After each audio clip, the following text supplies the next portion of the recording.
அன்பான மக்களே, சத்தியமா சொல்றேங்க. இந்த ஐடியா என்னோடது கிடையாது. கமெண்ட் செக்ஷன்ல நெறைய கமெண்ட் பண்ணது. ஆமா. அதனால தான் இத பத்தி பேசலாம் அப்படின்னு சொல்லி நான் பேசுறேன். இந்த மைண்டு இந்த ஐடியாவே எனக்கு வரவே இல்ல.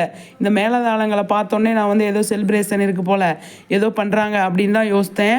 நெறைய கமெண்ட்ஸ்ல பார்க்க முடியுது. நர்மதா பாப்பா ஏஜ் அட்டெண்ட் பண்ணியிருப்பாங்க. அதுக்கு விஜய் வந்து பயங்கரமா மேளதாளத்தோட வராரு அப்படின்னு சொல்லி நெறைய கமெண்ட்ஸ்ல சொல்லியிருக்காங்க. அது பயங்கரமா எனக்கு ஷாக்காயிருச்சுங்க. "ஏய் சூப்பர்ல! நல்ல ஐடியாவா இருக்கே!" அப்படிங்கிற மாரி இருந்தது. அந்த மாரி இருந்தா விஜய் என்ன பண்ணுவார் தெரியுமா? வேற லெவல்ல கலக்கிருவாரு. மேளதாளத்தோட நர்மதா பாப்பா ஏஜ் அட்டெண்ட் பண்ணத ஊரே கொண்டாடுற மாரி செம்மையா வடை பாயாசத்தோட ரெடி பண்ணிருவாரு அப்படிங்கிறதுல எந்த ஒரு டவுட்டுமே கிடையாது. அது அந்த மாரி ஃபங்ஷன் வைப்பாங்களா? அப்படின்னா தெரில. நடந்தா நல்லா இருக்கும்ல. சூப்பருங்க! நடந்தா நல்லாயிருக்கும். விஜய் காவேரிக்கு சேர்றதுக்கு நல்லாயிருக்கும் அப்படிங்கிறது தான். ஆனா விஜய் வந்து நர்மதா மேலே அவ்வளோ பாசமாக இருக்கார் இல்லையா?